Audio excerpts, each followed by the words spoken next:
All right. All right, we're live. Okay. Good evening, everyone, and a very warm welcome to day 2 of our Java Backend Development Workshop. And I hope each and every one of you are staying safe, staying at home, and are learning from us.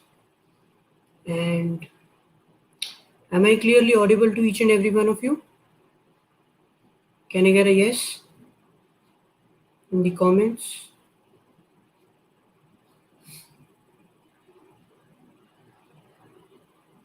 All right.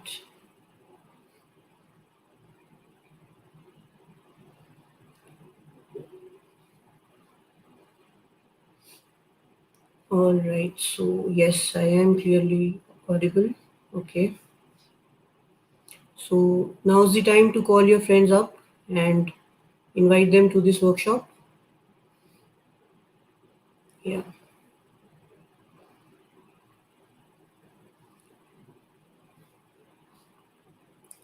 We'll just wait for a while for people to join.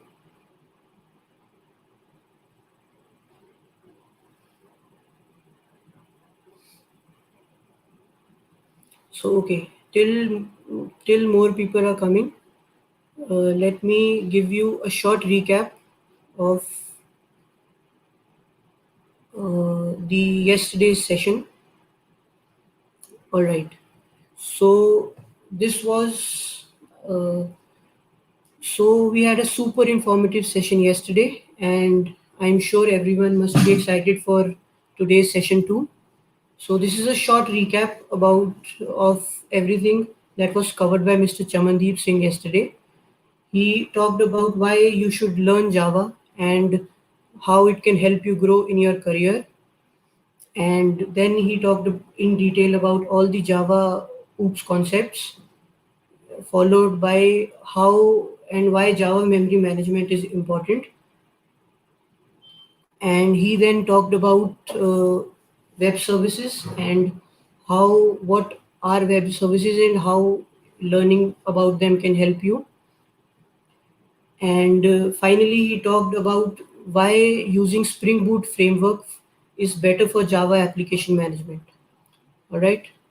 And today on day 2, he will be discussing with you about these concepts, about creating. He will be showing you how to create an API and then how to connect that API with a database, followed by a Q&A session, which will include all the questions that were sent by you yesterday and any and all questions that you might be giving us in the comments today. So without any further ado, I will be inviting Mr. Chamandeep Singh.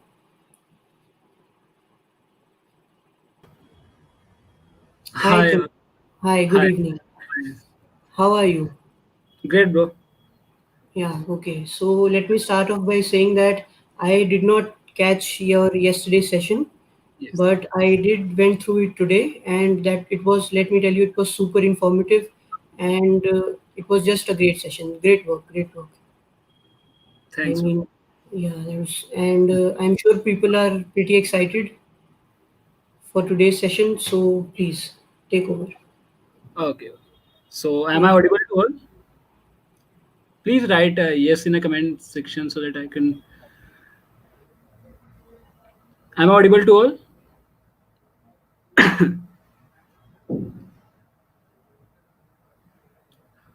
Please write yes or no in the chat section so that I can get the idea whether I am audible or not.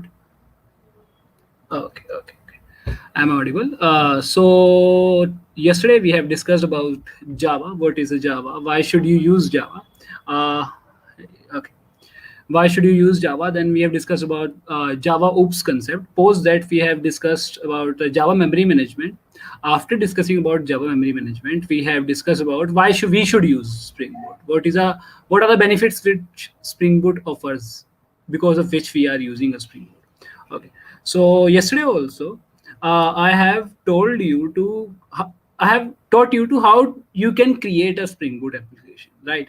by going on a Spring initializer, and from there, after generating a zip file, you need to unzip that file. Post that I will be going to discuss today.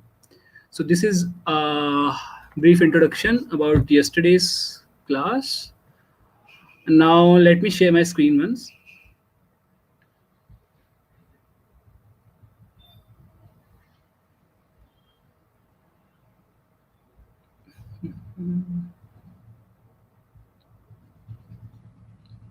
Is my screen visible to all? Is my screen visible? Okay. I hope so. My screen is visible now. So before starting a hands-on session, let me discuss one more thing with you guys. That there is something known as Maven yesterday. In while we are initializing a Spring Boot application, right? So let us discuss briefly about a Maven. 2-3 minutes introduction only. So what is Maven? See, Maven manages the dependency and build our application. So if we are having application with us, there should be something which build our application so that we can deploy our application on the cloud or internet. So Maven, as I've said, Maven manages the dependencies, right? Now dependencies could be at three positions. Could be at three positions. Either it could be locally on your platform, either it could be central, or that is being maintained by any organization, or either it could be in a repository, for example on a GitHub. So Maven could fetch dependencies from local system. When you install Maven in your system, there is a folder known as .m2 folder. In this folder, the dependencies are being stored in your local system. And in the central basically means that is it is being maintained by some organization. And if you are fetching the repository from any central source, then you need an internet connection, because some network calls will be there, right? And the third way to import dependencies is by having a personal repository there. For example, if we have having a repository at GitHub, we can fetch dependencies from there as well. Now the question comes, how these things happen. I'm going to show these things in a Spring Boot application only. Let me change my screen now once again. So this is a basic idea how Maven fetches, from where Maven fetches the dependencies, right? So if you are having a dependency, you should know that from where it is coming, right? One second, let me share my other screen.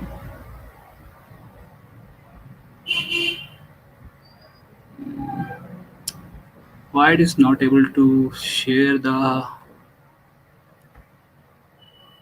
one second.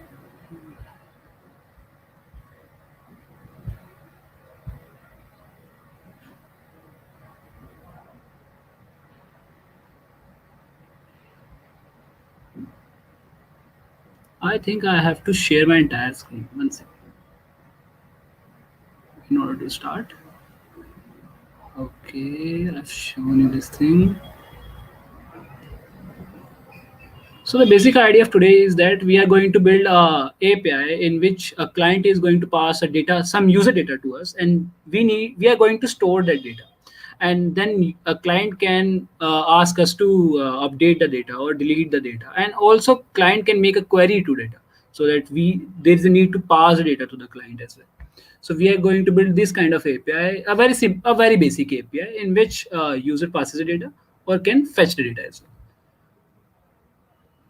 I think so that I'm not able to share my IntelliJ screen over here. I don't know why I'm not able to share. Okay, one second. Let me share this over here.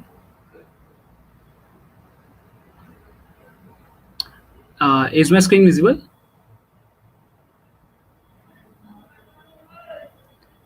I'm not able to conclude even whether my screen is visible to you guys or not. Okay, as I can see, my screen is visible to you guys. Okay, so let's just start. Now this is a IntelliJ where we are going to have a hands-on session today. Now I have unzipped the downloaded file which I have downloaded yesterday. So after unzipping the file, you have to do, first of all, you have to go to the file option, then new, file, new, and project from existing sources. After going there, you need to search for the unzipped file. For me, it's here. And in the unzipped file, you need to select it pom.xml. After selecting pom.xml, just click on the OK. Wait for a while. Let us open it in new window. Oh. So we are having a pom.xml file over here. In pom.xml, we are having all the dependencies which we have imported yesterday. I've shown you how you can import the dependencies, right? So as I have discussed with you guys that we can have dependencies in a local system. For example, this is a dependency in a local system. If the dependency is not present in a local system, then from where we are going to get the dependencies? From these sources. Okay, from these sources we are going to fetch the dependencies if it is not present in a local system. And if we want to fetch dependencies from any repository, then we can write a repository tag over here. Okay, let me do one thing. We will going to do it later. First of all, after loading the project from existing sources. Oh, it is still loading. Just wait for a while.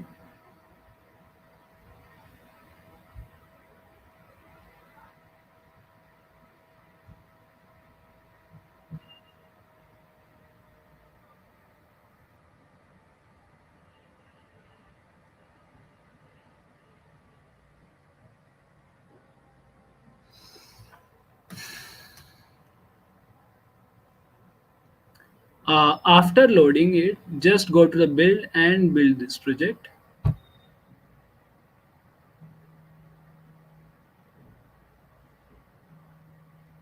It will gonna take some time. Let it finish first.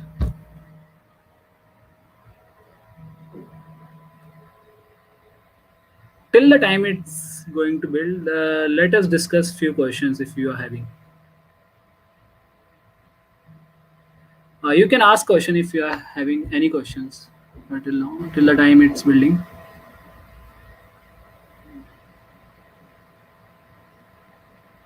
Yes, I am going to cover a mapping thing. Yes. Any questions?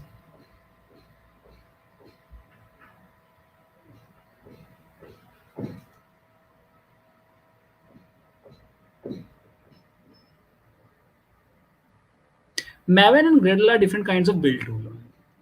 You need to know this much only. And we are going to use a Maven. You can use Gradle as well. It's also a build tool. If you know about Node.js, then Maven is analogous to NPM. Okay, let me check if it's builded or not. Yes, it's done, and now I can share screen now.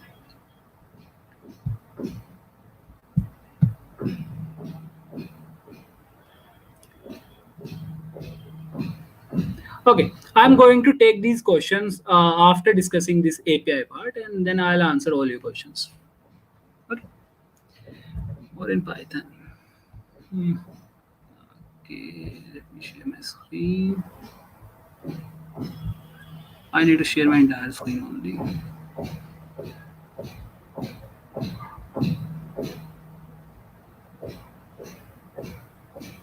Fine. So after building your application will look something like this, and the pom.xml file will go over here, and in the pom.xml we are going to have a dependencies, and here the Java version is mentioned which we are going to use. For me it's 11.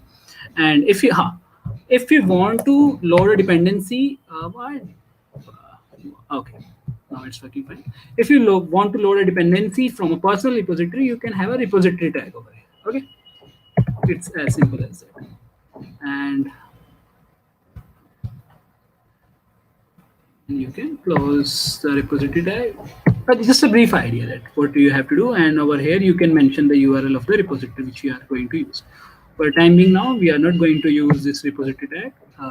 Okay. Now, after building application, our application will look something like this. Wait 1 second.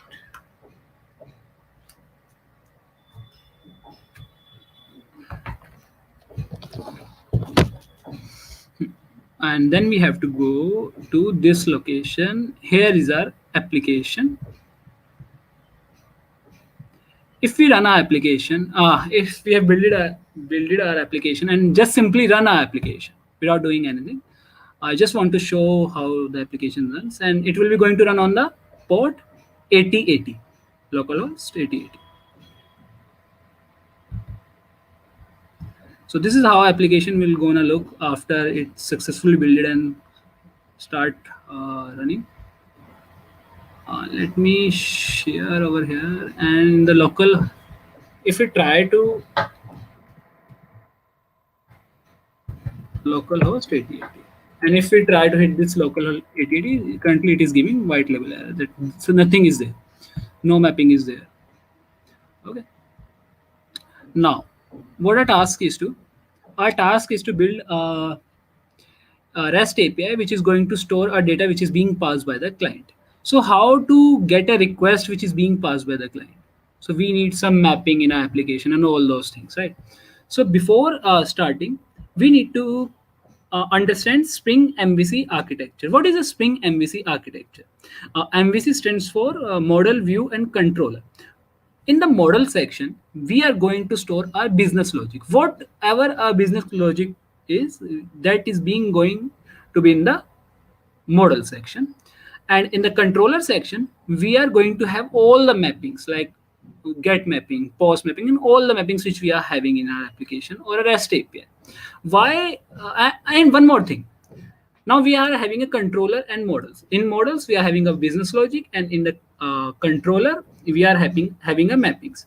Now there are few more tasks which need to be performed, right? So do we mention all those tasks in a controller itself? The answer is no.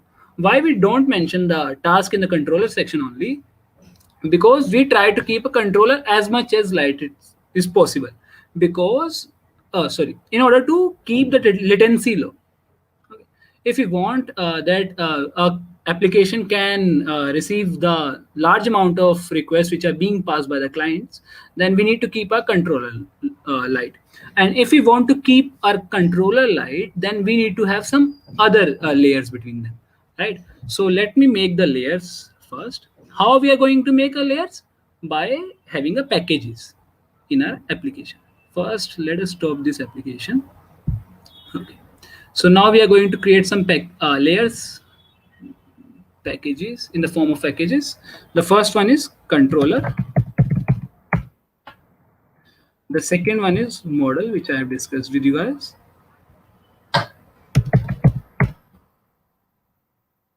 And third layer is, now controller is receiving the request. Now there must be some service layer which is going to serve the request which is being received by the controller, right? So let us make a service layer as well.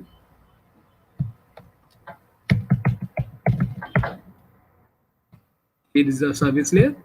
And now we are having a service layer with us. Now service layer will be going to get a request from the controller and perform some operations which we want. Now in case we want to store the data which we have received from the client, then we need to have a repository layer over here as well. So we are going to have a repository layer over here.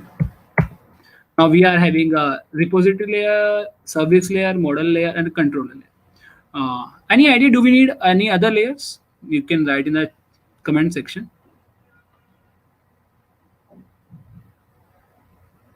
Okay, we will be going to build layers if required on the go only. So first of all, I'm going to have a first we will be going to build a simple REST API which is going to get a request from the user and store the data in the form of hash map only in our application. No, we are not connecting our application with the MySQL server. Okay, 1 second. Let me check the dependencies. Whether they have. Okay. Oh, we are not having one dependency which is known as Jpa dependency. Let me have the dependency over here as well. We can have the dependency for my second application. Let me copy the other dependency, because for timing now, let us just ignore the dependency. Okay. So we are going to store data in our application, and in our the data which we are getting from a user is going to have a name of the user. Let us create a new class. So we are going to have a user class over here. So what all are the properties which this user is going to have? The first one is uh, user is going to have a name. So name will be going in the form of string, and let us mark it as private. What else the user will going to have? Our user will be going to have an email with him, and any other thing. Private. Let us have a contact number as well. Contact number. Okay. So user will be going to have these three properties over here. Now, since we have made these properties as private, now we need to have some function method, some functions over here, which is going to initialize these properties and change the value of these properties if required. So how we can do so? By having a getter and setter over here. How we can have a getter and setter over here? By selecting this and in this. Well, Spring is a smart app software. Then it can do many things on its own. Like I have done here, I have simply created a getter and setter using a alt insert statement. After I am having all these methods over here, what I have to do? Oh yes, we can do one more thing. Instead of having all these getter and setter over there, we can use one dependency which is known as Lombok. You might have remembered that I have also used one dependency known as Lombok in our application. And it is, once again, let me check the dependency. It's here. So since we are using this dependency, that basically means that in our application, we don't need to write these in our class. We can simply use the annotation getter and setter. This is a benefit of aspect-oriented programming. Okay, so it will gonna automatically include getter and setter in our application. So we can avoid having these now. So the model will be going to look something like this. And now, how we are going to receive a request from the client? By having a mapping in our application. And mapping could be of two types. Either it could be a REST controller type, or it could be a simple controller type. Now, what is the difference between these two mappings? Let me create a controller first. A user controller. In a user controller, we first of all, let me create a mapping over here. First mapping is a post mapping. Post mapping basically means the user will be going to pass a client to us, and we are going to store that client in our application. Okay, so user will be going to say save this user, right? Something like this. Save user.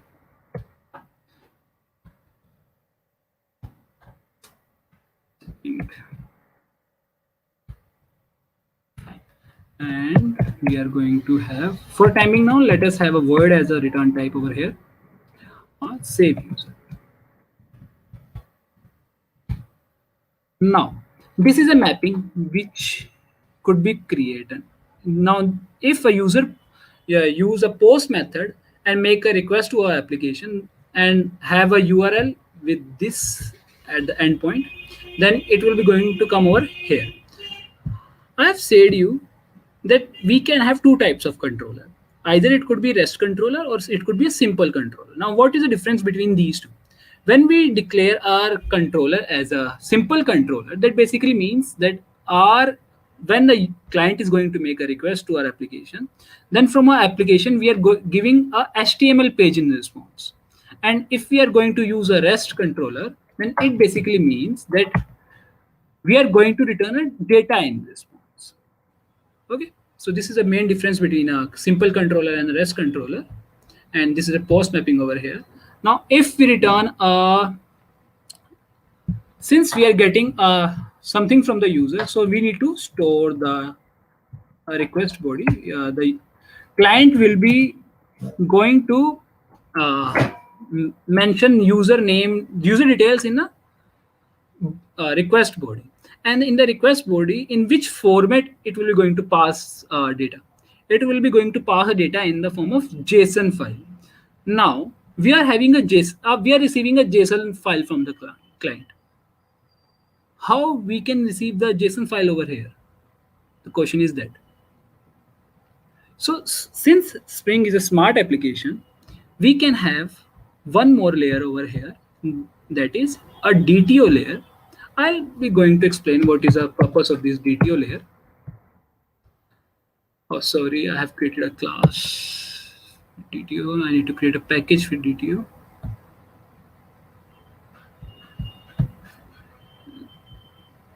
New package. DTO stands for data transfer object. It will be going to have all the classes which are being passed by the client to us. So in this we are going to have now we are receiving a JSON file from the client. Now we need to convert that JSON file into a Java object, right? So how it will be going to happen?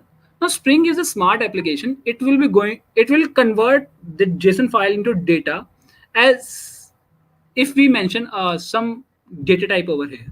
Data type, that basically means if I am having, you will going to understand if I'll show you. So suppose I'm having a user DTO over here. User DTO over. Now it will be going to specify what all properties I'm going to get from the user. I'm going to get again, I'm going to get a name.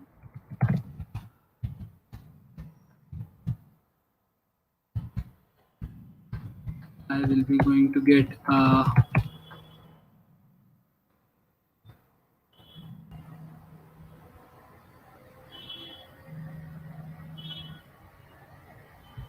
is my screen visible to all?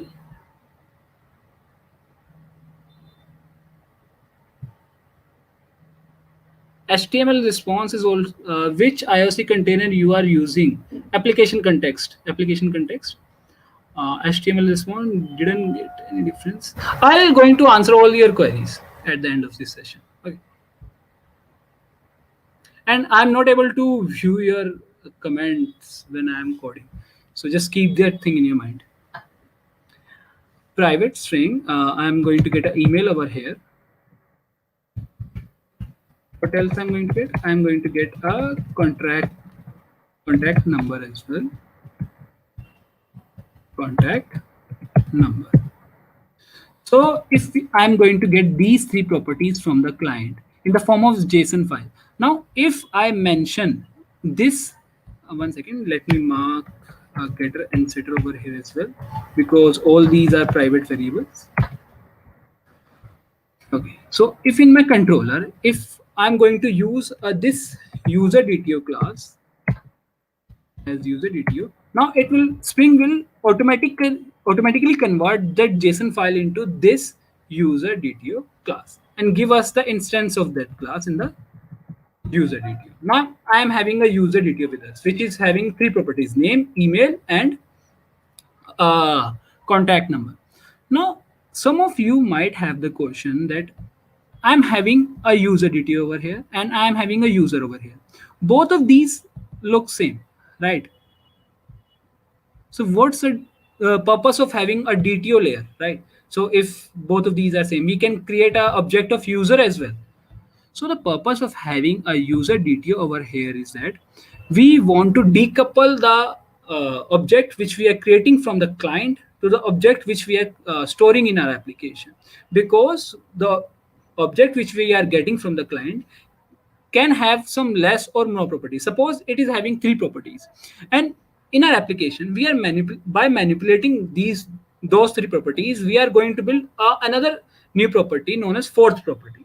Then if we want to store that property in our application, now a user model and a DTO model is same.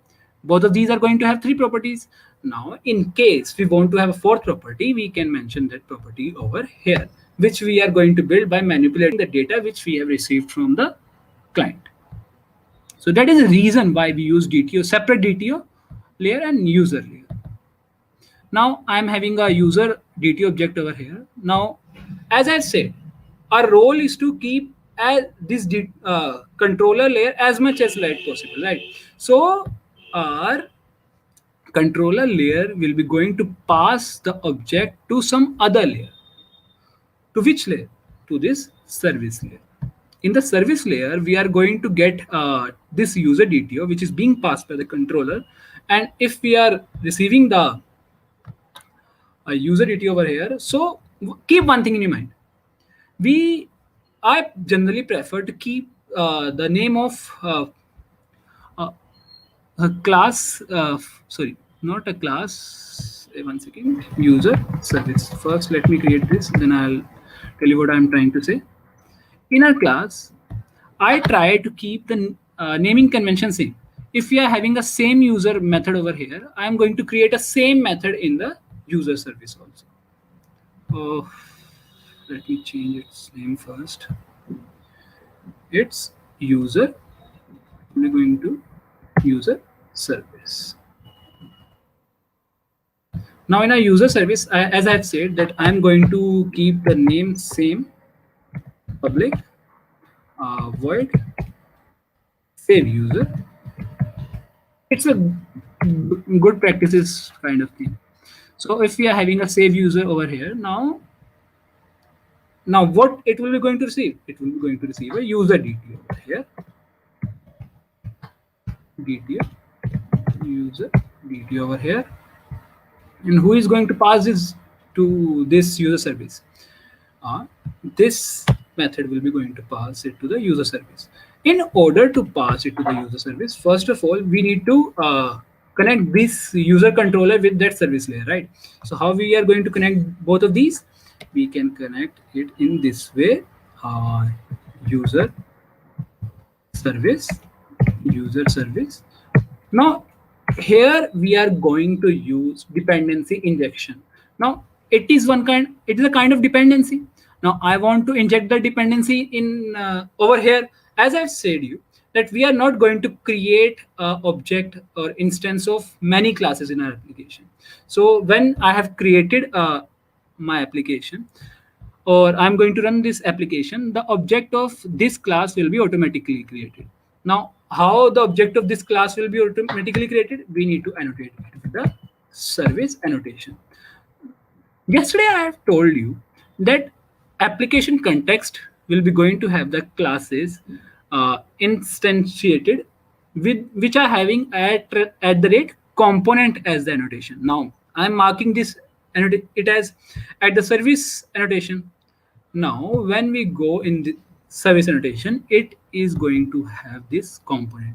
If the at that service is going to have the annotation as at the rate component, then it basically means that it is also having at the rate annotation at the rate component annotation. Okay. So when we are going to run an application, the object of this class will be created automatically, and we are going to inject that object over here. Now we are having an object of user service over here. Now how we can pass it to the user service? By writing user service dot save user DTO. I have passed my object over here to this user service. Now what the user service will be going to do? User service will be going to call the repository, because currently we are not manipulating any data, right? If we are manipulating our data, then we do such things over here. Currently we are not going to manipulate the data. So what we are going to do, we are simply going to say Okay, repository, save this user. Okay, so what we are going to do? One thing which we can do over here is we can create this user object, because currently we are having a user DTO and we want to save the object of user. So that thing we can have over here. First of all, let me have an object of repository over here. Oh, my bad. I have named it wrongly. Let me create a repository class as well. Now, remember one thing, we always code over the interface. First we create an interface, then we create an implementation of that interface. And why we do so? Because many times it happens that different organization will be going to implement a repository in different fashion. Okay, so that's why first we create an interface. We declares, one second, user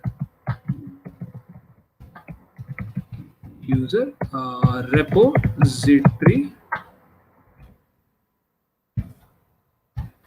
user repository. Now, why we have created this interface? In order to define the functions which this repository will be going to have. So currently we are going to save the user only, and how we can do so? By writing this method public. By default all the methods are private in this, properties are private in this interface. By writing a method public, I've said properties are private. Okay, methods are not private. Public. Now it's our need that whether we want to return anything from this repository after storing a data or not. Let us return the user only from here, and the function name is, but we can name the function. If yes, store user, store the user which I have passed to you. Import the class, store the user which I have passed to you, and I am going to pass object of type user to you. Now we are having one function in this interface, and we are going to implement this interface over here only. So let me implement this interface, user repository implementation. So here is the implementation of that implements, which it is going to implement user repository. If we are implementing that, then we need to override the methods which are present over there. Okay, so if we are overriding the methods over here, then it's fine. Now from here in the user service, I'm going to call this user service implementation, user repository implementation, user, in order to save our data. Service user repository, and let me inject it over here. Now I have injected the user. Again, why it's giving up? I have not annotated this class. Let me annotate it with the repository annotation.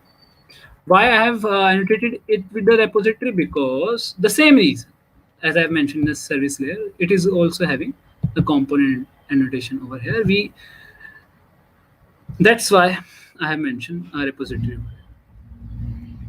Now when I mentioned that over here, now that is gone. Now I can use the object here. What I am going to do, user repository will be going to save. Now can I pass the user over here? No, I cannot pass the user over here. So how I can do so? First of all, I need to create a user. I've said to you that if we want to create some objects, we can create. But if we want Spring Boot to create objects of a classes, then we simply annotate it with the component annotation. So currently I have not annotated it with anything. So I need to create an object by myself. User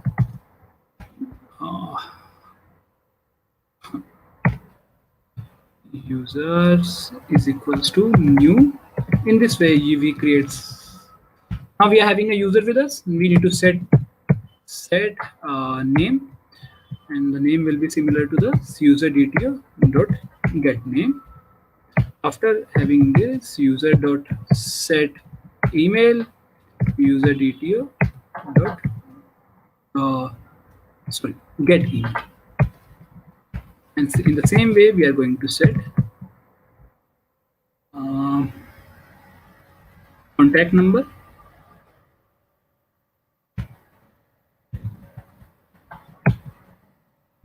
dot get contact number. Sorry, my bad. Get contact. Now I am writing these things again. One second. What is the error over here? Okay. In the user DTO, I have mentioned it as string. It should be long. Now it's gone. Now how can we avoid these things over here? By making a custom constructor over here. By having a constructor with having all these three properties. If we are having this kind of constructor in application, then we can simply create an object in this way. User dot. We can mention all these things over here. User dot get name. Second thing is user dot get video, and the third one is contact number. Now I have created the object in a single line only, and we are going to pass this user to the save. Oh, sorry, store user. So now it's done, and it will be going to return this user to me only, and I will be going to return this from here as well. One second, why it's giving because I have written this thing over here, and in the same way I have to pass this. I'll tell you how we can manipulate the response which we get from a user service in the controller only. Just wait for a while. Till now we have created a user object in our class. Now we need to save this in our application. And how we can save this? We have said user repository to store this user and user service implementation. Over here, now we are having a user with me.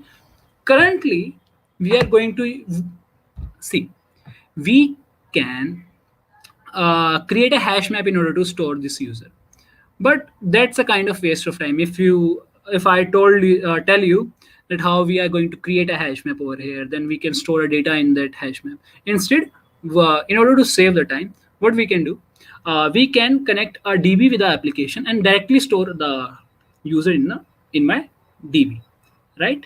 So I think so that will save our time. Or we can have a hash map implementation over here, and we can change this as per our need when we require. So our hash map will be going to store object corresponding to the email. Okay, it will be going to store something like this. So it is db for now, new hash map. Now we can store our user in this hash map by simply writing db dot port user dot get email and user. In this way, we can store our result in our application. And if we want to return a result from here, then we can do so. If we are returning something from here, and this is not going to give anything to me in return. So now I've stored the result in application. Now what I should do, user, what I should do, db dot get, what is the e user dot get email. So it's a kind of redundant step that we are doing. We can simply return this user as well, but for a timing now, let us do so. Okay, we have returned the user from the here, which is being stored in our hash map, or we should say db. Now we are having that user over here as well, and we will be going to pass this user over here. Okay, for timing now, let me write a user over here. Our application will be going to return this one. Let us try to run this application once, and if we face any error, then we'll see what are the error and how we can rectify those errors. Currently we are having only one mapping, save user mapping, and if it is being successfully if we are able to store the user which is being passed by the client, then it will be going to return that user only, else it will be going to return a error to the in this mode. 1 second.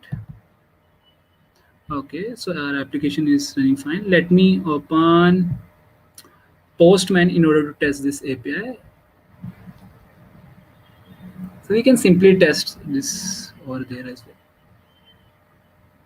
Postman is a great tool in order to test any APIs. If you make any API, I generally recommend that use Postman in order to test.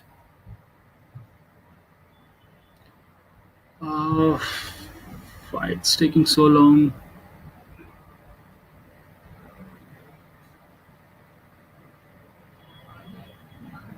Let me close my other application.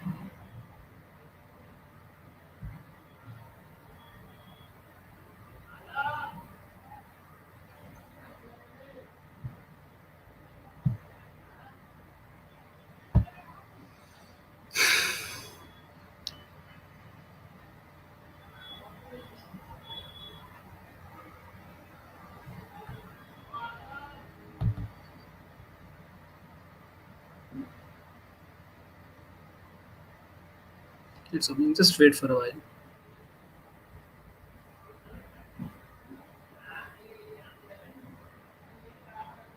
And our application is running on the port 8080. Okay. So now if I make a post request to save user, oh, I've named this same. Okay, so I'm having a user over here, email over here, and along with this, I'm also having the contact number, right? Contact number over here, and the contact number I'm going to store one number, random number, and something like this. And let us try to make a request over there. See, we are successfully able to store a result in our application. And if we want to test whether we are able to successfully store the result in our application, what we can do, we can just try to print this hash map over here. After storing, just print this hash map. That we can check whether it's working fine or not, whether it's working in the way we want or not. Okay, let us try to hit the DB once again with the name Chaman.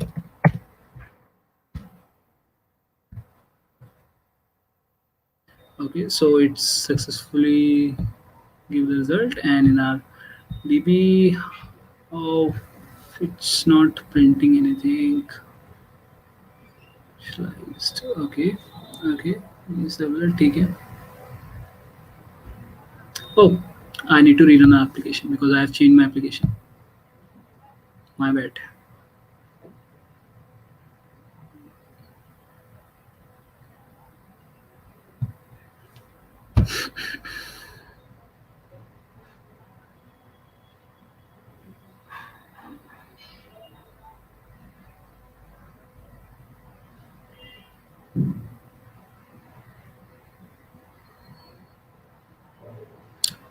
It's working fine. Let us try to hit my DB once now. Okay, it's fine. And you can see that some object is printing over here. It is an object which is being stored in my DB. Okay. So this is how we can make a simple application where we are storing the data in our hash map. But in case if we want to store our data in the MySQL DB, right? So now if we want to store our data in a MySQL, then what you have to do? First of all, you need to create a database in your MySQL application, and I'm having a Spring user. I'm going to use this DB only. Let me remove all the tables which I am having over here. Why it's not showing? 1 second. These are the tables and drop table.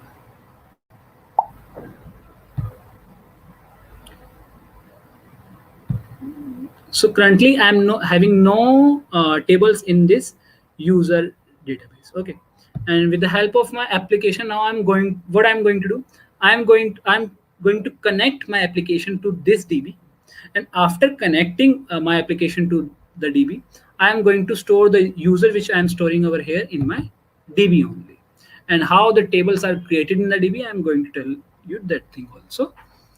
So let me do that first. Let me In order to connect our application to the database, we need to set some properties over here. So the first property is spring dot data source data source dot url, and over here the url will be something like jdbc dot mysql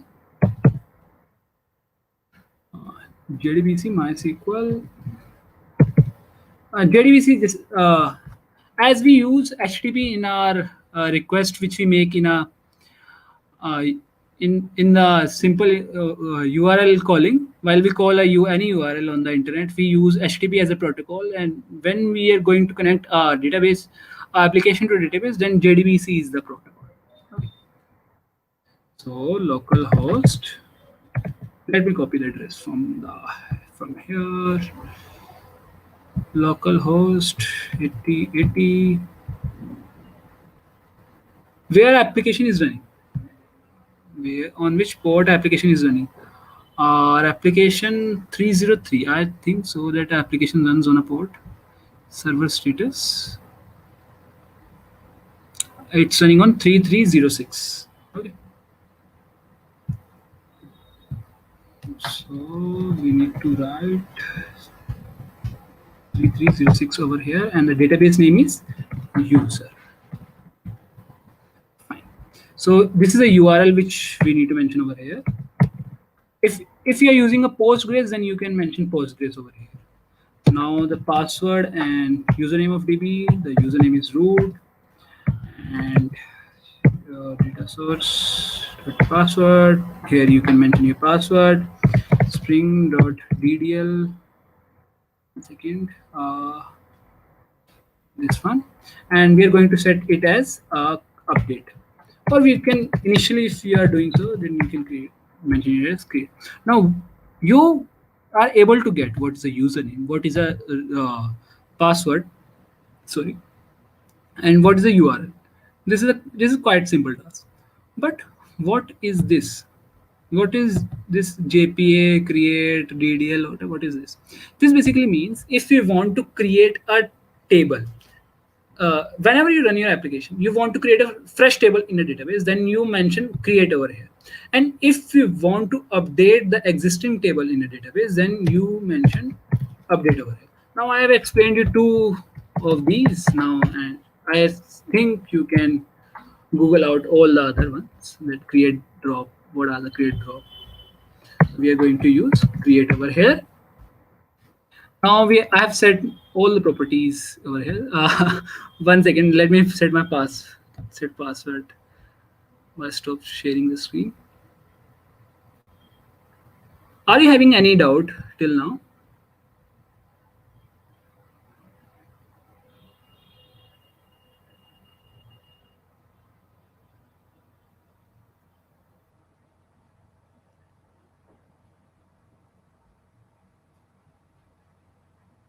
One second, let me mention my password over here. Okay. Now application properties are done. Let me share my screen once again.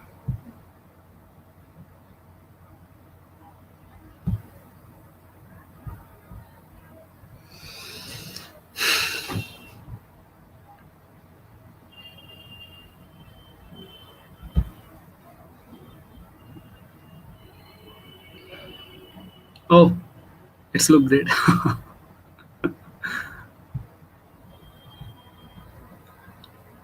Once again, oh, it's fine. So now I have set the properties. Now our application is connected to the. Wait one second. Let me stop this. I have connected my application with the database.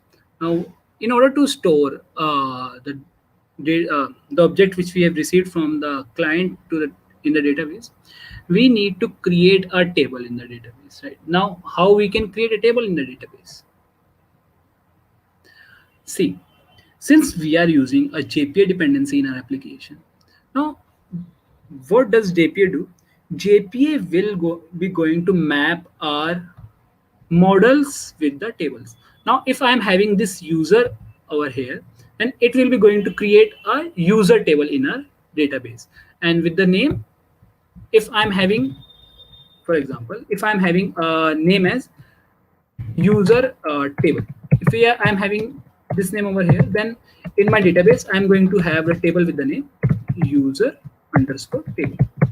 And because MySQL don't support this camel case structure, that is the only reason. Now we know that this our model will be going to map to the table in the database. Now, how will it be? How will it be going to actually happen? Because we have not changed anything in our application. We have simply connected our application with the database. In order to change, so we write entity over here.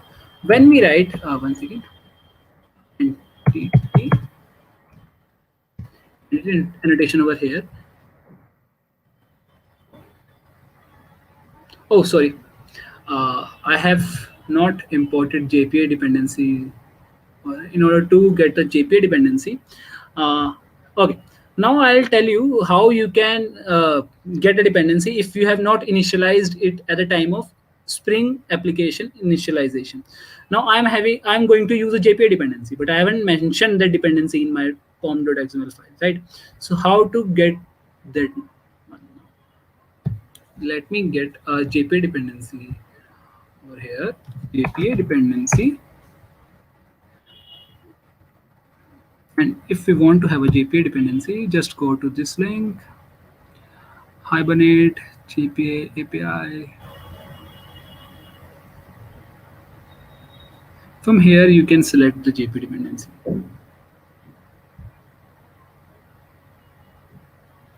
One second.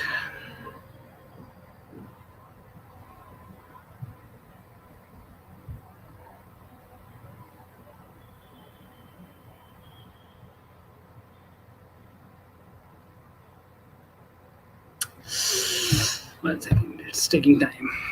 Jpa dependency. Actually, from there you can get a Jpa dependency, or in case you want any other dependency, you can get that from here. But for me, it's taking some time. Let me use a shortcut in order to import Jpa dependency. Let me copy this from here. Now I am having Jpa dependency in my application. I mentioned Jpa dependency over here. Now just let me refresh our dependency, because if I've mentioned any dependency, now my application is going to fetch the files which are related to the dependency. And where in our application those files go? It went into these library. You can see all the dependency which has been imported in my application. All these are the dependencies. Oh, sorry, files which these dependencies are importing. So once it's done, then we are good to go.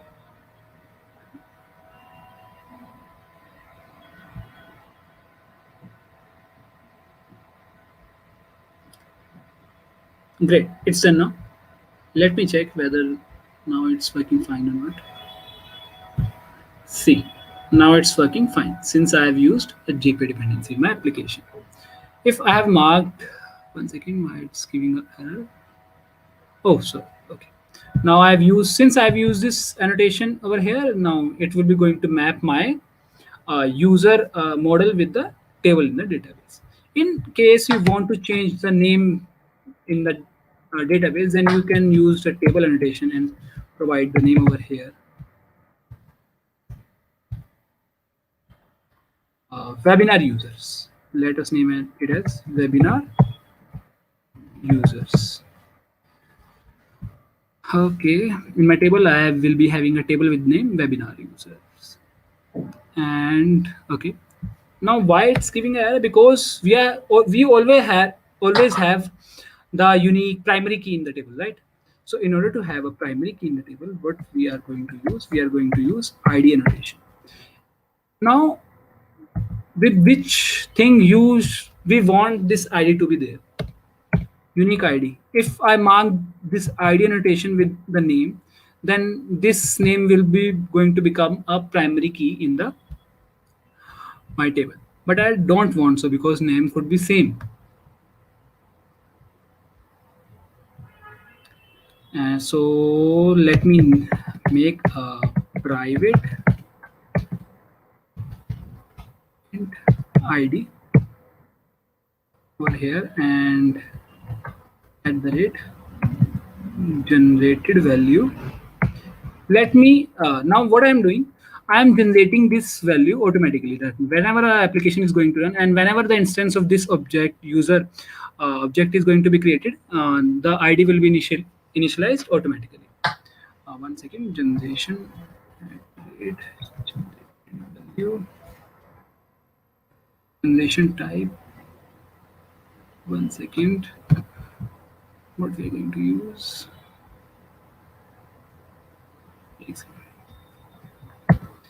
So I just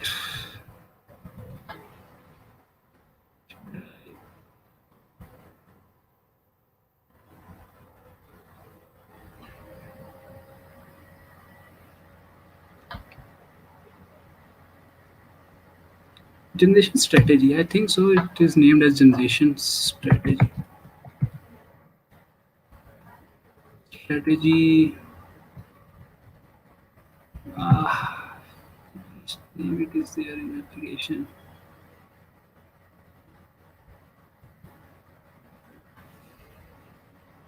Again, generation type, generation.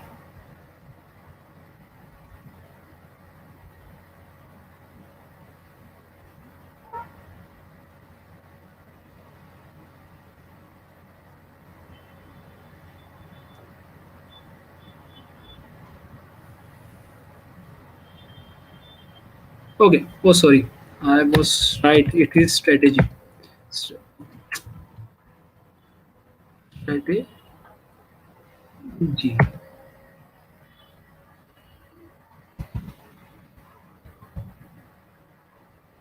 Strategy generation dot. You can for timing. You can see this over the Google as well. It is not a big deal. It's a syntax only. Okay. So I'm going to mention over here generation. Which type of generation we are going to use? Generation dot type dot identity. Generation type dot identity. We are going to use such kind of strategy in application.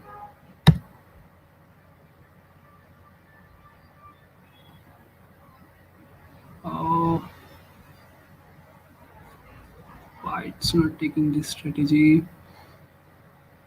I think so. It is not importing a correct class.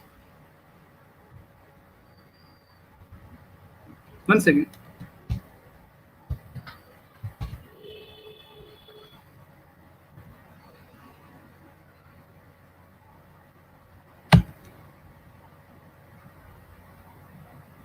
You guys can see this over the internet. I know that it is of generation, but currently it is not accepting the generation strategy.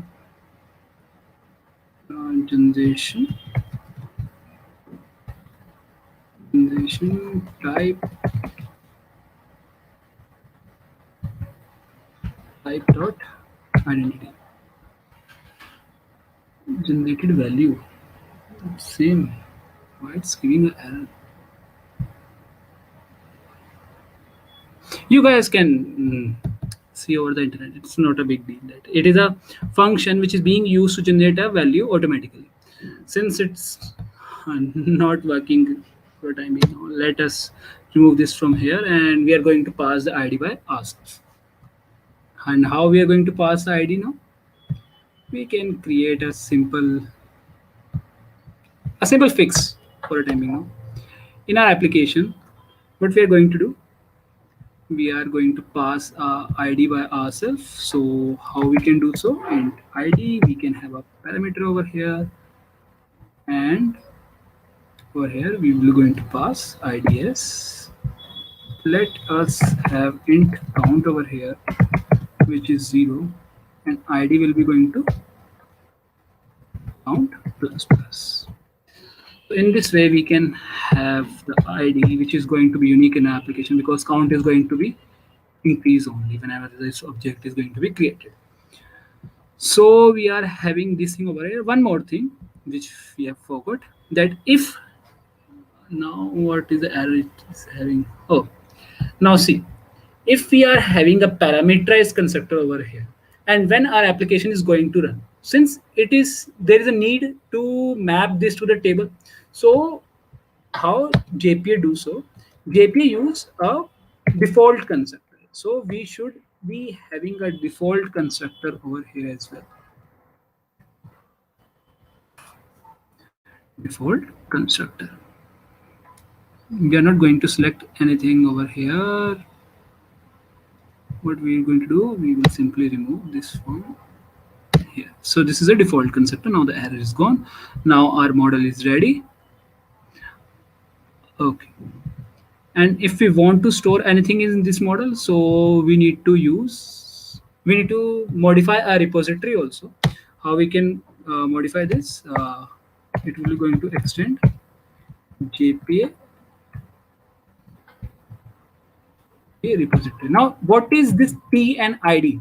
T is the type which this class will be going to store. So their type is of the model type. And what is the ID? ID is of type the primary key we are having in our application. So for the time being now, the ID is integer. This is the way how we can have extend our application. Now, few things to be considered. The first thing is, if we are storing the data in the database, then we are using a Jpa repository. Now, Jpa repository provides some methods by default, like save method, find all method, and all these methods. So we can use these methods only, and there is no need to provide an implementation of this class. In case we are providing the implementation, then we need to have one second, let me show you what is the problem if we are going to implement our Jpa repository. So this is the problem, that we need to write all the functions we are having over here in the Jpa repository. We need to override that function. So in order to avoid this difficulty, we generally won't create implementation of this user repository if we are storing the data in the database. One second, let me delete this from here. Delete anyways. Now, some of you might say that if we are not going to create an instance of this user repository, then how we are going to use this? Because till now we know that we can use any class by creating an instance only, right? We cannot create an instance of this interface. So in order to create an instance of this interface, we need to have an implementation. But see, when we are using a Jpa repository have implementation of its own. So there is no need to write your implementation over here. It will be going to use the implementation of Jpa repository. So no error will be going to come over here. We can simply use this user repository over here.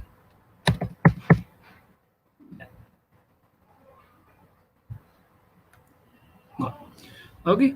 So this is a difference which we should keep in our mind when we are using a Jpa repository. Now, we are going for timing now. Let me show you how we do so.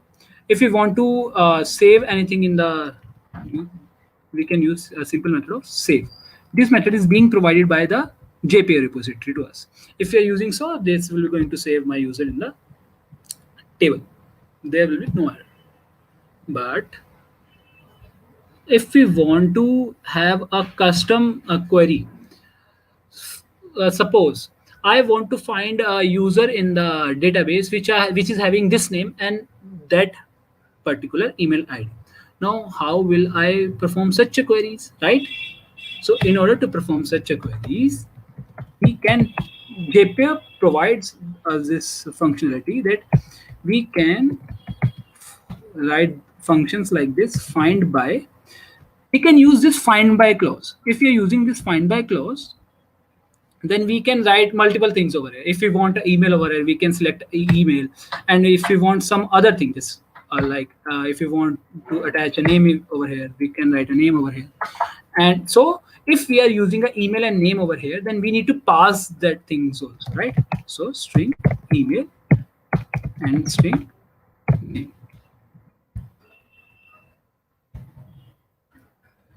String name. So if we pass a string and name over here, and if we are going to use this function, and it will be going to return the user in the database with this name and this email. So second type is this. Either we can use a default functions which is being provided by JPA repository, or we can use this find by clause in our application.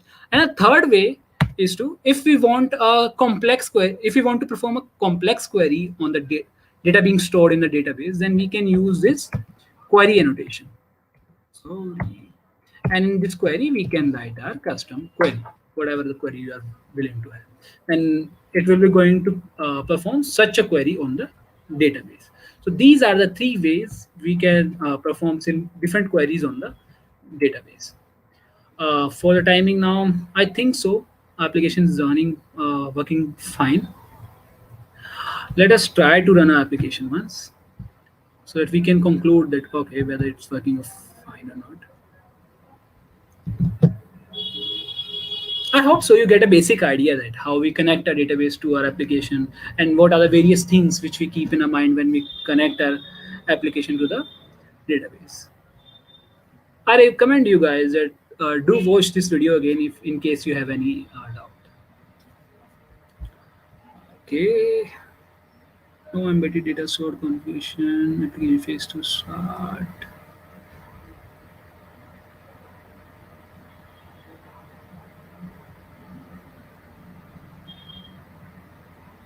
One second.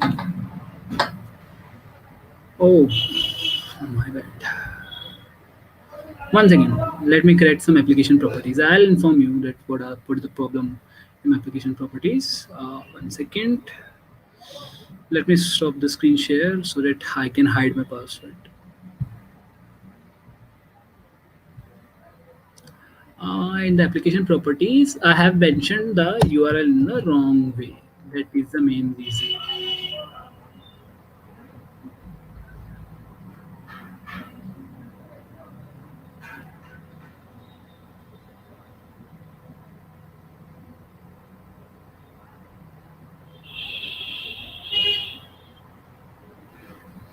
Okay, now it's working fine. Okay, let me check it also.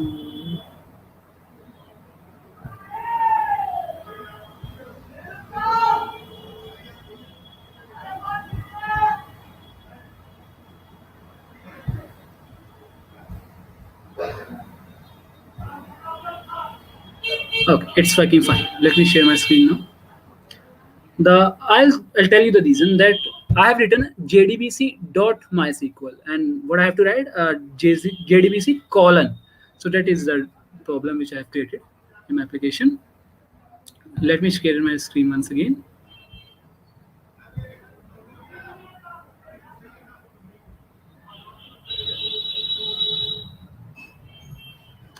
One second, you will get an idea what I am saying and why I am saying so.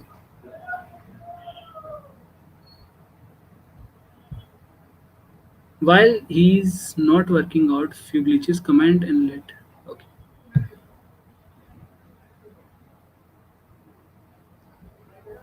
Okay, let me share my screen. Okay. Let me check whether it's. Okay, so my screen is shared properly. Since I have tried to run the application, now let me do one thing. Let me drop this table once again so that you can get an idea why such things are happening and how the things are happening. Now, so now there is no table in our database. And if we try to rerun our application,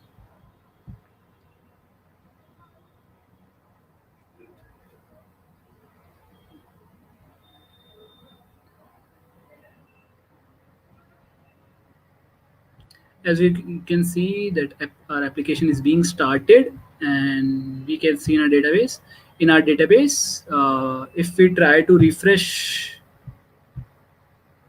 our database, now we are having a table with a Java webinar, and in Java webinar we are having a columns with the name ID, contact number, email, and name. So we are going to have the columns similar to the properties which we are having in a model. I hope so you get an idea why how we are going to create a tables in the database. Now let us try to hit this API once again. I'm going to pass this over here. I think so. API should remain same, and it should work fine also. Okay, so our data is something like this, and let us try to view in our database whether any row is being created or not. As you guys can see, the row is being created successfully in the database as well. So this is the way how we can create an API in order to store the data which is being passed by the client in the database. So this is the main agenda of this webinar, that I can show you the basic flow of Spring Boot application, and you can get a basic idea how the things are working. And in our Spring Boot course, we covered all these things in a depth, like what is a REST controller and what is this annotation. Currently, we are not having so much of time that we can discuss these small things. So this is the reason that we have not discussed this thing. But in our Geeks for Geeks course, we cover all these things in a depth. If we are discussing about REST APIs, then 3 hours are dedicated to this thing only. Okay, so that you can get an in-depth idea about what is these things and how the things are working. So this is all from my side in order to show you how the Spring Boot application is working. In case if anyone is having any doubt, you can guys can ask, and I'll try to answer all the queries which you guys are having today and yesterday. So let us start that thing now so that we won't waste much time. I hope so. You guys get. Am I not audible?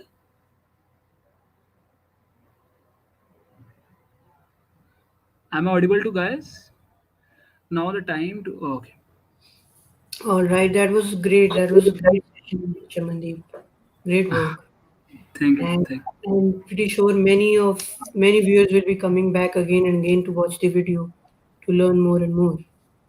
So yeah, guys, now's your time to ask the questions, ask all your doubts. Okay. So I'm having a list of questions which user have asked yesterday. First, I'll try to answer those questions. Then I'll take a question from the comment section. Okay. All right. Okay. So let me take the first question which users have asked. One second.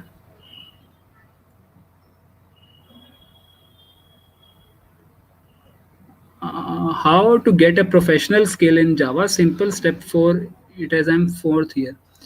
See, if you want to be professional in Java, then just start learning. Because if you won't start learning, then how would you become a professional? Because development is a skill that you gain with the time. It cannot happen that you dedicate a 1 day to the Java and then the next day you say that okay, I know web development in Java. So no such things are going to happen. So just try to learn step by step. So this is a simple answer if you want to gain some skills.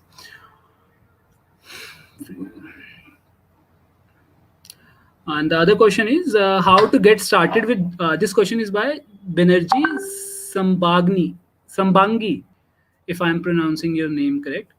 So how to get started with Java backend? What are the free resources? There are a lot of free resources, as I've yesterday mentioned yesterday, that we use Java just because of this thing only, that we have a lot of resources out there. So if we stuck anywhere, we are not going to face any issues in our that thing. And the other part of the question is enough to focus on DSA or both? See, if you before February, before this Corona thing happened, if you are excellent in DSA, then you can get a job in MNCs which focuses on DSA. But seeing the time which we are going through now, knowing DSA is not sufficient. Each and every company is asking for development, whether you are having any experience in development or not. If you are not having experience in development, then you are able to pass one half of the interview. But in the second half of the interview, you are going to get a red flag because you won't know the web development. So web development is equally important to the DSA in current scenario.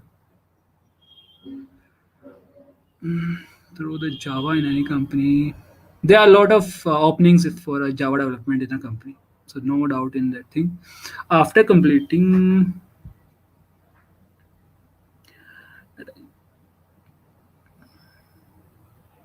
most of the people have asked general questions like framework to use.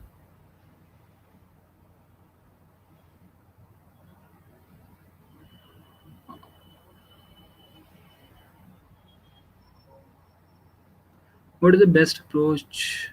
So, if this question is by Shivam, he is asking what is the best approach to decouple backend and frontend so that it would take minimal change to support and any enhancement. See, when we are developing application in a backend, what we are doing, we are making controllers for the front end application. If the request is being made by the front end, if you're making an Ajax call from the front end and to REST APIs, then what is the thing which is connected between them? You are making a call from the front end and back end is responding to that call. So it is decoupled only if you are doing a development in such a way that it is already decoupled. No need to tackle that thing. So right now, screen. This is a question by Anbarasan. How we can create an object of class B which extends class A. Okay, so there is a parent class A and class B is extending that class A. Which constructor it will use, whether it's A constructor or it's B constructor. When you are going to make an object of class B, then first of all, the constructor of class B is being called, and class B is going to call the constructor of its parent class also. So the constructor of both the classes are going to be called one by one. First, the one which is going to be called is of class B, then of class A. Okay, so this is the answer to this question. Now the other one is interface. Okay. Okay. So this is a question by Savan Kumar. He is trying to ask why we use interfaces when we are already having abstract classes, because of both of them are going to have a same functionality, right? So there is an abstract class which is going to have some functions which, if someone is implementing or extending the abstract class, then they need to implement those functions. Then what is the need of having an interface? See, in abstract classes we can have a functionality of few functions, while in the interface we are not going to have a functionality of any method in the interface. So this is the main difference why we are using an abstract and interface. If we want to have a class which have some functions which you want other to define as per their need, but you want some functions which you want which are defined earlier only, so you don't want other to change those functions. When such scenario happens, then you choose the abstract class. And when the situation arises, when the situation arises in the case when you just need to specify the one second when,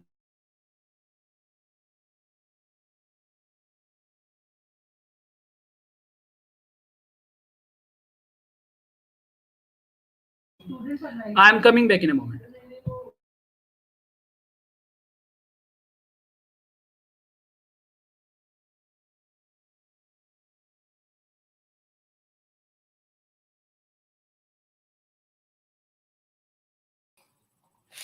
All right, guys. While he's coming back, oh, he's back already. Okay, continue, please.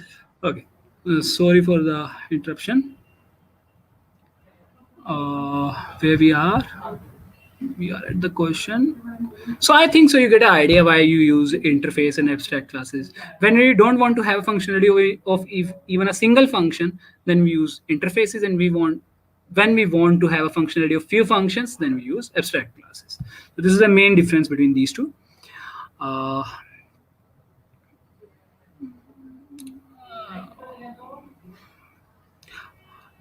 it is a kind of important question, but no one focus on this question. Dpro have asked to he is asking how to read effectively the documentation of the developer documentation. So we are having a spring dot documentation of many things in on the Google out there. So as per me, you should go in a DFS fashion. Don't go in the BFS fashion, because when you are going to read a documentation of any thing, then lot of things are there which you might want to know. If you start googling out those things which might want to know, then it will lead to a disappointment only, because there is a vast things which you should know then.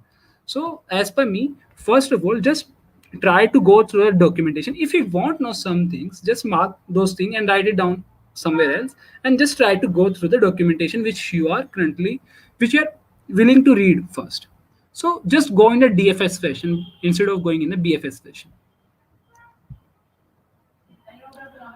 I am interested but not doing coding is not for me.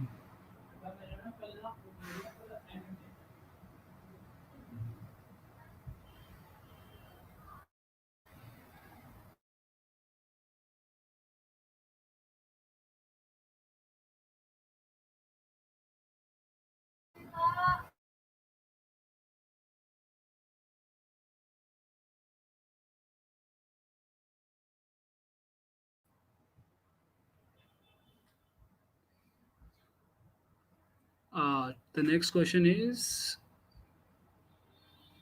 isn't any attendance most of the questions are irrelevant questions.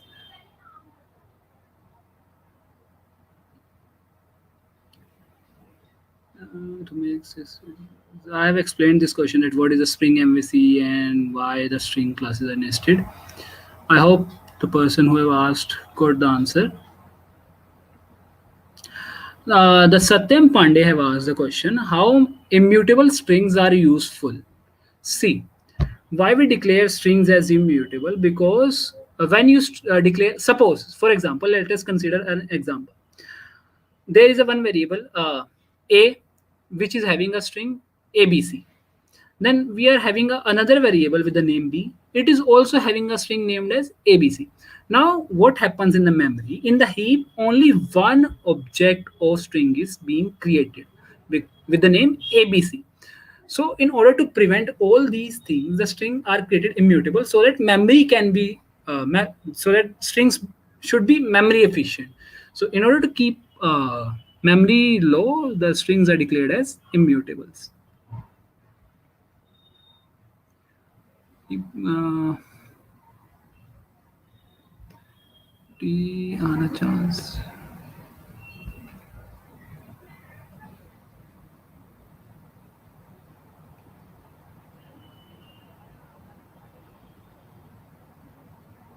So one person have Naima Tabassum have asked the question, difference between platform dependent and independent programming languages. You can Google out this thing, that C is a platform dependent language, C and C++, and Java is a platform independent application, because Java runs on JVM while C runs on the compiler which is being installed in your system.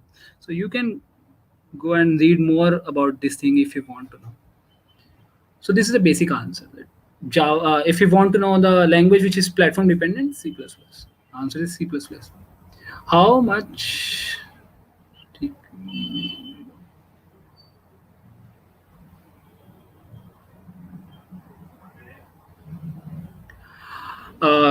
There is a guy named Surya who have asked this question that in a singleton class, the string s is there is a one string s which is public, but does not it defeat the purpose of singleton instance, since anyone having a reference to the instance can change the value of it, making it different for in a singleton class. What we do, we create a only one instance, and multiple classes keep reference to same instance of singleton class, right? So if one class change any one parameter of the singleton class, then it would be changed for the other classes as well, which are having a reference to singleton class. Now this problem is known as escaping references in Java. So it is entirely a different topic, that it is a problem in Java which cannot be handled. This is a problem of Java known as escaping references. If you want to learn more about escaping references, you can Google out. There are a lot of things present out there, that this is a problem in Java. In order to prevent this thing, there is a design patterns which are being used, and that design patterns even can't handle the escaping references in Java. This is a problem which need to be tackled till now.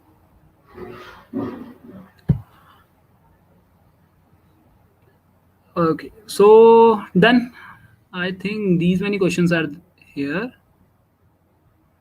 Let me check once again. Yes, these are the questions which user have asked. Now, in case you want to ask any other questions, you can write in a comment section. From where should I start learn Java and development knowledge? And please, developer sir, please, I don't have any idea from where. Saud Khan. From this is the only question which I am going to answer. See, if you want to learn a Java, then there are a lot more resources. You can take a basic course of Geeks for Geeks. There is a basic course of Geeks for Geeks out there in order to learn a Java. First, you can go through that course. Post that, you can learn a development. Trust me, the development course of Java. When I joined Geeks for Geeks, I'm impressed with the course which they are taught, because they are covering each and everything in depth. If we are having at that target annotation in our application, what is the target annotation? It is also being discussed in those lectures. So trust me, the course is going to be very helpful. I have told yesterday that what is the difference between REST APIs and SOAP APIs. You can go and watch the yesterday's lecture. Generic programming. See, there are generic classes in Java that at the runtime, when you are creating an application, you can define that if you want a data type of integer or a string. So you can create a generic classes in Java, which basically means that if you want a data type to be of as what do you say, integers, then you can declare integers as a data type. So if you are having such a situation that currently you are not knowing that which data type it should be there, then you can create a generic classes in Java. And if you want to know the structure of generic classes, then you can Google out. There are a lot of examples out there in the Geeks for Geeks. Even seeing a single example is helpful to you, Sivaram. Is there any other question? Okay.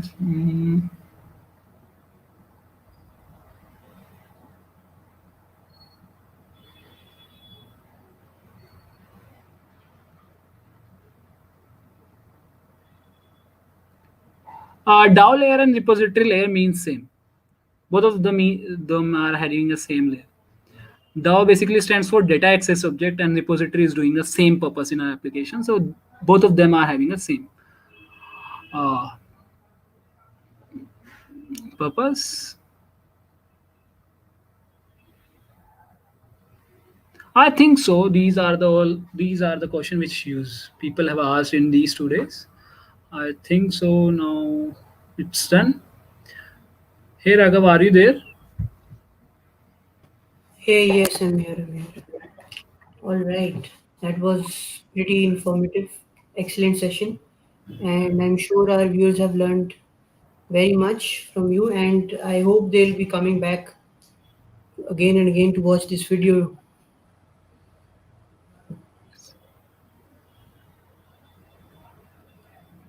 So, all right, any other questions from our viewers?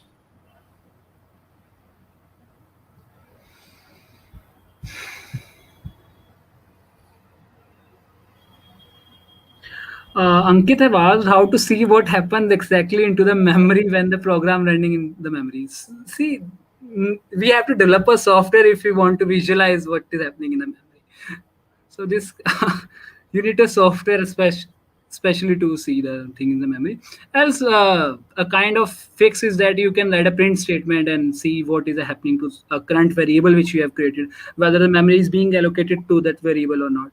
You can write by writing a print statement. I think so, because if you want to visualize what is happening in a memory, then currently there is no software. How to understand annotations correctly? Just write at the rate annotation on the Google. You will get a response over there only. See, Aditya, currently we are not creating anything related to a Spring security. When we have created anything related to a Spring security, then we need to have this authentication thing in our application. Currently, we have not created that thing in our application. If you took Geeks for Geeks course, then it is being covered in detail that how we can use a Spring security in our application. This is entirely a different topic. Uh, uh, Currently, we want Kalpesh. We won't use JDBC and JSP in today's era. We generally prefer to use a JPA. Okay, it is being outdated. Like we won't prefer to use these are being used previously when JPA was not there.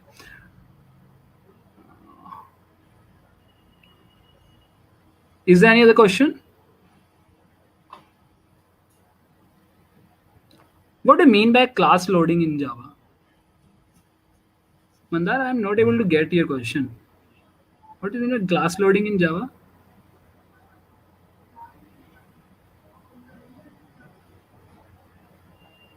Yes, yes, yes. You need to learn a JUnit Mockito. Like Mockito basically helps in such a way that if you haven't created an application, then also you can uh, give a response to the APIs. Suppose there is one front end team and one back end team. Now they have decided to make one application. Now front end team is working on some APIs. So what front end team will be going to do? It will be going to make a request to the backend, and backend will be going to return a response to the front end. Now, what happened initially when the backend team is in development? You won't have any response to give to the front end. So at that time, we mock the response. Okay. So in order to mock the response to the front end team, we use Mockito in our application.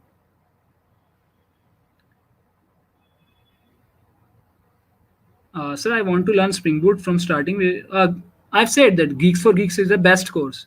I generally feel that that is the best course out there. Raghav can give you a walkthrough that course which we are having at the Geeks for Geeks. Any other questions in this except of courses? All right, I think this is it for today. We don't Yes. have any more questions.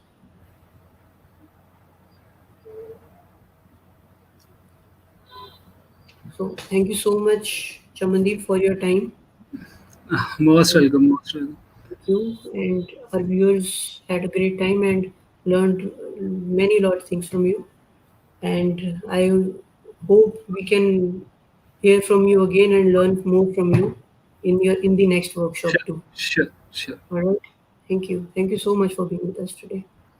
Most welcome. Bye bye. Bye. Have a great evening. Bye.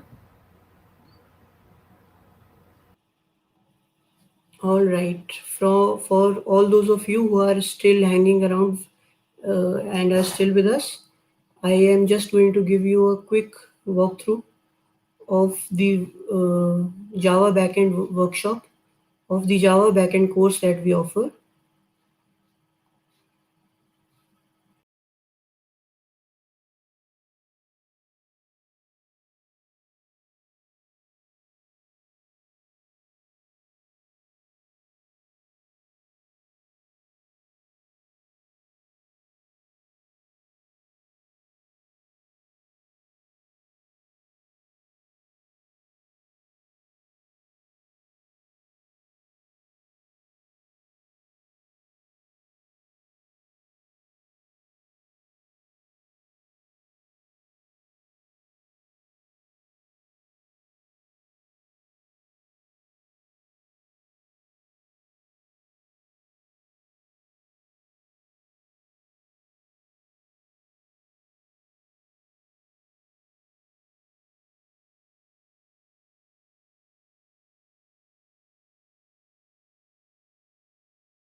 All right, once again, I would like to thank Mr. Chamandeep Singh for being with us and for sharing his knowledge and for a great session and for a super fun and informative session.